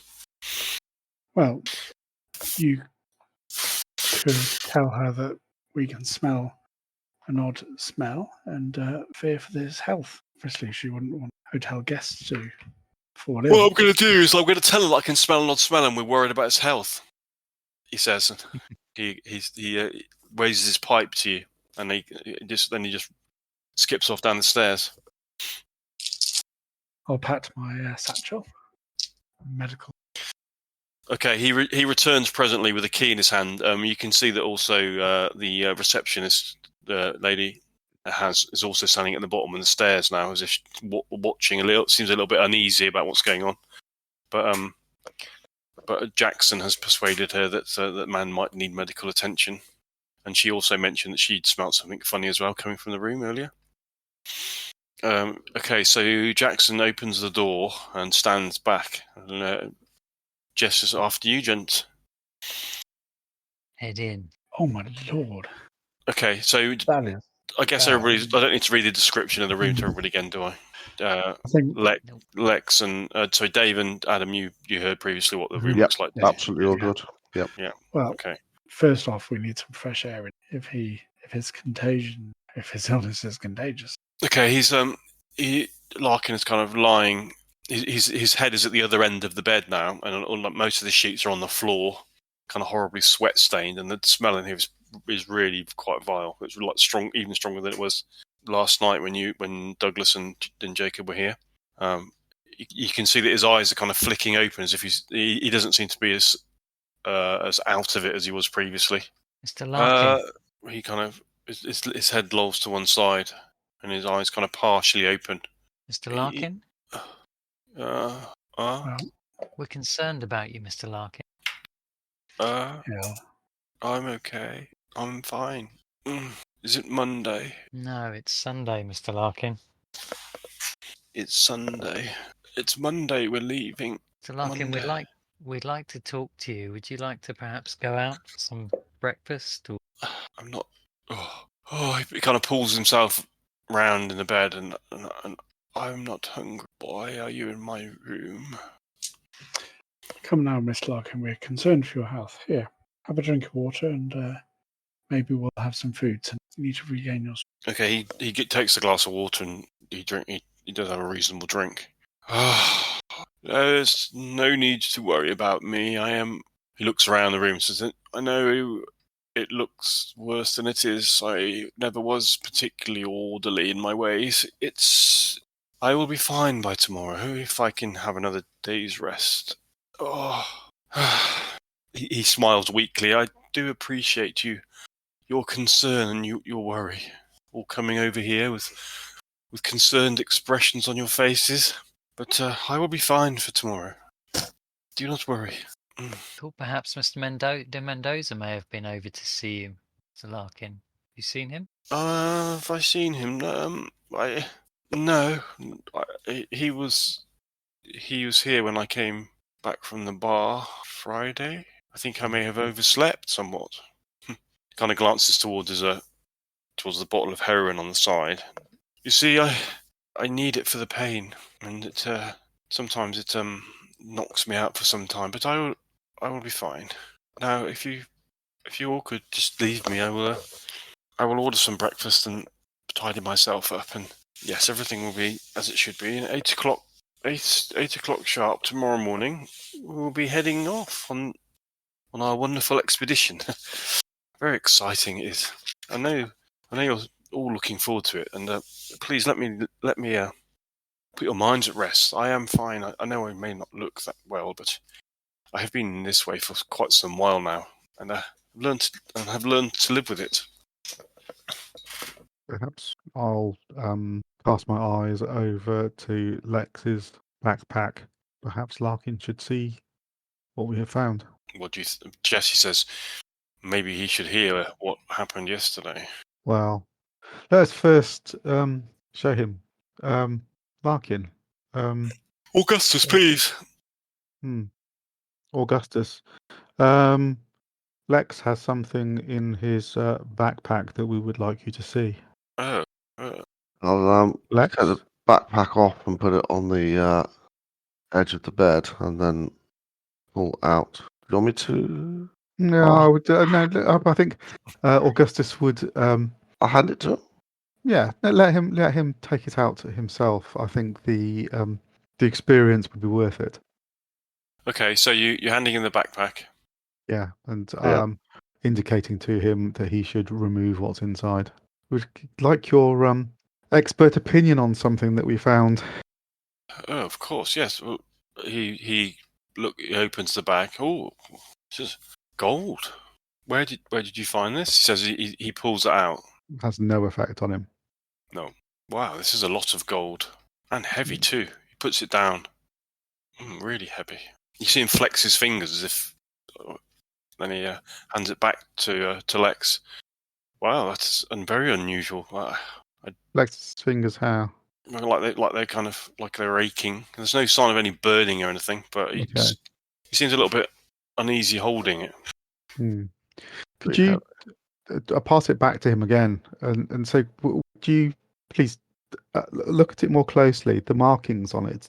What do you make of them? Do any of them appear familiar to you?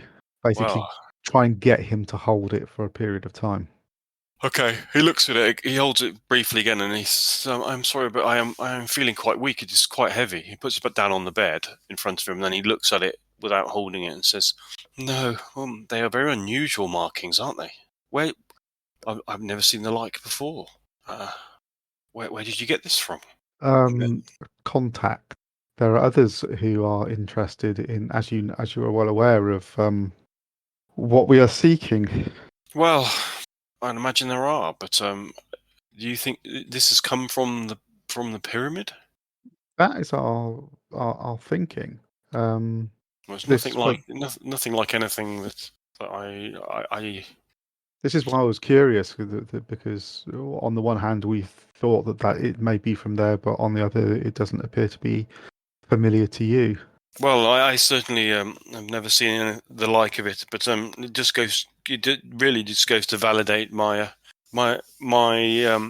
cause even further, and hopefully yours. I mean, look at this gold. I mean, there's a lot of gold there, and if that's just it looks like it's just a partial part of a larger amount. Then, as I said to you the other day, I mean, there must be a lot of gold there, but I'm very interested to know where you've got this. Was this from the university by any chance?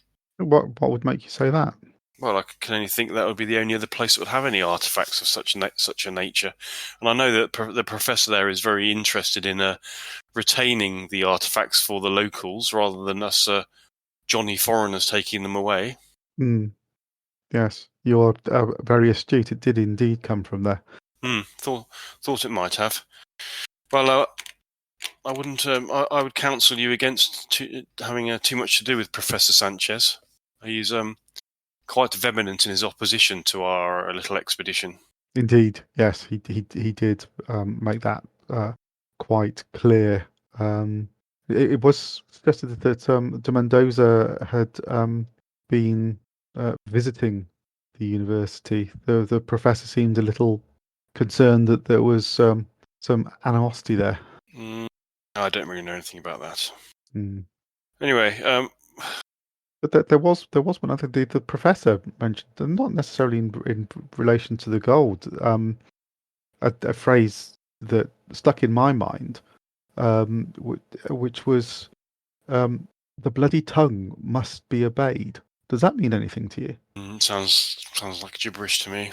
No, it means nothing. Do you want? Does you want to make? Does everybody want to make a psychology roll? Yes, I would love to. No. Failure. Everybody? Did anybody Right. pass? 1 second. I did. Okay. Is it what sort of success is it? Just a regular success. Okay. Just bear with me. No, I don't. I don't have any recollection of any such stuff. But you know what these natives are like. They got all sorts of strange rituals and goings on. Mhm. Yes, indeed. He enchanting savages, even. Well, yes. Enchanting savages. Yes. Mm, He says he kind of he looks off into the distance, and then you see him kind of bring himself back into the room. yes. Anyway, I don't wish to be rude, but I could do without you all crowding around my bed. I'm very conscious of the fact that it's probably not particularly nice in here. And anyway, I need my rest for tomorrow. So if I could Indeed. politely, of course, ask you to leave. Yeah. Yes, of course. If you'd like to leave the gold with me, then maybe I can make some inquiries and find out more information about it. No, I'm afraid we are going to have to return it to the university. It was just we only borrowed it. So, but obviously, if it means nothing to you, then it's not much use of in our investigations, is it? Anyway, well, we shall leave you. I do hope you feel better. Jess is kind of looking at you. He tries to catch your eye, and Yeah, I'll look over. he mouths D Mendoza to you, and then he kind of and he looks like in a questioning look. Yeah, okay. I'll shrug and go very well. It's like he's asking the question rather than telling you what to do. Yeah, He's looking yeah. at yeah. Okay, well, I'll look at everybody else, and I suppose we are at a point in the conversation where we should lay our cards on the table, gentlemen. I think you're I'll right. look around. Yes. So, Augustus, when was the last time that you saw de Mendoza? Why? I told you when he brought me back after the meal that we had on Friday evening. I've been in bed all day yesterday. It seems. I haven't seen him during that period. Obviously, I've been And asleep. when are you expecting him to return? Has he been on any errands? Well, he was in charge of getting the equipment ready for the expedition, making sure the arrangements were in order. That was, but I don't give him instructions on that regular basis. I mean, he's just waiting for us to leave, really. I guess. But why do you ask? Because he's dead. What? His body was found at the university. But how? Why? Well, that is what we were hoping that you could tell us. It's as I mentioned, the professor did say that de Mendoza had been seen around the university. Obviously, there is some degree of animosity between yourself and the professor. Well, We were I wondering mean, whether you had had any involvement in instructing de Mendoza to visit and intimidate the professor. well, of course not. How dare you suggest such a thing? That is a terrible thing to say. Animosity, that's far too strong a word for it. There's no animosity between me and the professor. He just has different opinions on where the Peruvian artifact should remain. And what was de Mendoza's position on the professor then? I don't know. I'm not. D Mendoza just. I'm not in charge of him. I don't tell him what to do. In fact, it's more the other way around, if anything. How long have you known him? A few months. Why? Well, there is some concern that perhaps he was manipulating, if you're not involved, manipulating you for his own purposes. There is something more to de Mendoza than at first appeared. How did you come to make his acquaintance? Well, it's quite a difficult thing to talk about, really. But it's the fact that you've said he's dead. I mean, if I'm honest, it's got to the point where I think that's quite a good outcome, really. I don't really know what value he was adding to the expedition.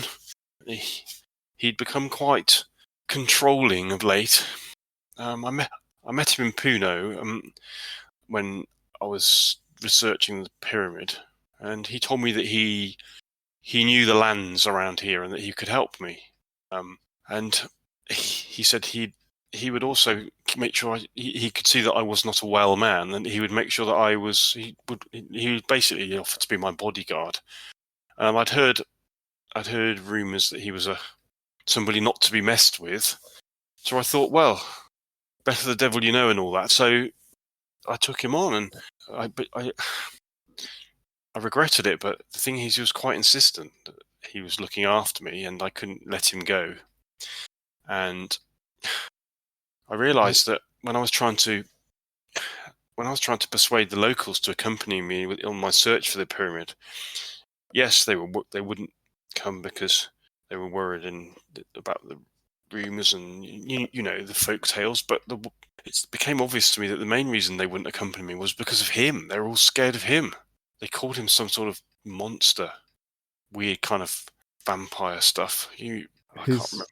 And his behaviour towards you, anything untoward? Did he seek to assist you in recovery from your illness? Did he give you anything? We see that you have been using drugs. Did he offer tribal medicine or rituals to assist you? No. I mean, I have used heroin to help me. But he obviously he does help me because he procures it for me sometimes when I'm not able to do so. And the odd thing is, of late, I have felt that my condition since I met him seems to have got worse rather than better. I couldn't help but notice that your veins around your neck and around your neckline are very dark. Is that as a result of the malaria, or has that happened recently? Yes, well, it has definitely got worse lately. If I'm honest, I've kind of buried my head in the sand about it. I don't really want to know. I have a feeling that it's not good. I'm certainly not getting any better, but there's no point in dwelling on it, is there? I'm just pushing on. And if there was any good news, our theory may be that de Mendoza was making you worse as opposed to making you better. So we would hope that maybe your symptoms will improve once his influence is no longer around you. Well, it's funny you should say that, because I had, in my more lucid moments, began to worry about that being the case. But the thing is that he has saved my life on more than one occasion. How so? Well, I was bitten by a pit viper up in the Highlands. He knew what to do straight away. It would not be for him, I would have died. He saved me from a gang of bandits in Puno, with his very adept with a sword. And I was almost run over by a truck in Lehman not long ago, and if it had not been for him, I certainly would have been killed. So he, for all his bad qualities, he certainly has acted in my best interests on at least. You are of value to him. Well, that of course is maybe the case. I mean, but my heart is not saddened at his passing. Now I have you. We do not need de Mendoza. We can make it to the pyramid. That's one less to share our treasure with once we make our fortune, is it not? Indeed. Again, a slightly untoward question, perhaps unrelated. Does the Dark Priestess mean anything to you? No, should it? No. Again, these are phrases we are picking up. It is difficult for us. Obviously, Spanish is not our native language, and we're picking up things that perhaps mean something, perhaps mean nothing. Well, as I said, I wouldn't spend my time worrying about native customs and myths and legends and stories, fairy stories, and all that type of thing. You know what, especially after a few drinks, it's it's a lot of this stuff is just here to scare us. They see us and they think, oh yeah, we'll have a bit of fun with those, or we'll scare them off. And as I said, a lot of natives don't like foreigners being in their country. It's becoming rather than them seeing us as enlightening them, which is obviously what we do. There's been this kind of swell of antipathy towards us is definitely increasing. But as I said, I wouldn't worry about things like that. Dark priestesses. No, do not pay any heed to such things. Any kind of tales of monsters and all those type of things. It's all a load of rubbish.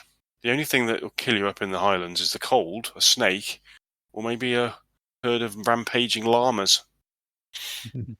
Well, perhaps we ought to investigate the local hospitals to see whether there is any anti-venom that we could take with us. Well, don't worry. I've packed enough of that. Once bitten, twice shy, quite literally. Oh, I'm very sorry that we had to. Well, I'll say sorry that we had to bring bad news regarding de Mendoza, but it sounds like perhaps not quite the bad news that we thought.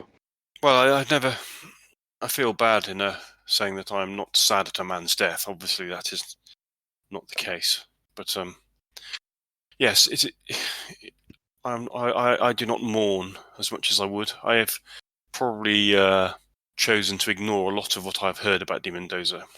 I know that he, with a man of his reputation, must have done some pretty awful things in his time, and maybe I was wrong in associating myself with him in the first place. I just felt like I kind of got in with him, and before I knew what was happening, I couldn't get rid of him. If you know what I mean.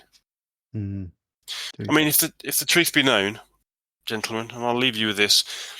In the past, I've not always acted like a gentleman, and moreover, I've brought dishonour and disgrace all too frequently upon my family through my excesses and addictions. He glances to the heroin bottle. I've taken to this new life of travel and adventure in a bid to escape from my former existence, and yet it appears that shame travels with me, an unwanted but ever-present companion. I need this expedition to succeed, not only for the monetary gain, but to prove to myself, if no one else, that I am not a failure, a disappointment and a nobody, and I need to do something to leave a worthy legacy in the little time that I have left. You must understand that. Worthy sentiments.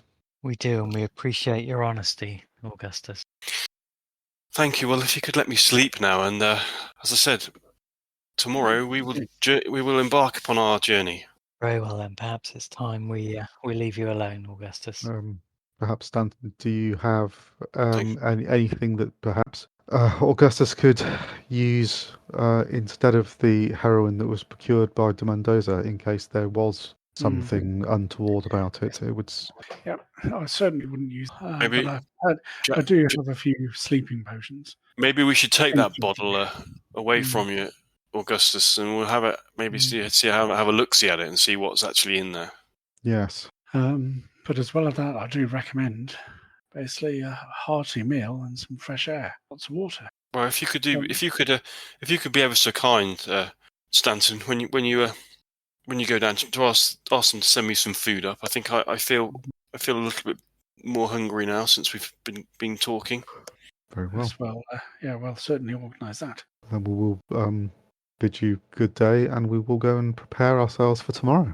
Good day, and I should look forward to seeing you in the morning. Okay, he waits. You're going to go out? Yeah, I'm going to leave. Yeah. Mm-hmm. Okay. You file out of the door and then down the stairs past the young lady that let you in. She smiles, asks Jackson if he's okay. Jackson just says, yeah, he's fine. He just needs some food. Can you organise some food and water to be sent up in Spanish? And then you all leave. Jackson's carrying the bottle of heroin in inverted commas, if it is. Okay. You're leaving the Hotel España? Yes, indeed. Mm-hmm. Yeah. Okay. Righty ho. You step out of the hotel. What are you doing? Going back to your own hotel? Yep. I don't think we've got anything else that we need to do we? No. Just preparing for our journey tomorrow. Yeah. Okay. Yeah. Is everybody happy with Augustus? Happier. He's a troubled man. You can say that again. I'm leaning toward him being another of de Mendoza's victims at the moment, rather than in league with him. Yeah, well, with any luck, without his malign influence over him, perhaps he will take a turn for the better. Mm. And Stanton's excellent medical ministrations. So, fellas, Nothing better than a good glass of water, eh, Stanton? Well, it's not contaminated with anything. So, fellas, are we all of the mind that we are going to head out tomorrow with Larkin? Yes. Absolutely. Yeah. Mm-hmm. Lex? Yes. Decided. Good. Okay, I think that'd be a good place to stop as you head back towards your hotel. And that concludes episode 3. Thank you so much for sticking with us, and we hope we'll see you for episode 4, where, despite our doubts about our expedition leader, we'll be leaving Lima and heading off in search of fame and fortune. Mostly fortune, but if some fame comes our way, that'll be good too. We have been the Steady Rolling Men. Thank you once again for listening. See you soon. Bye-bye.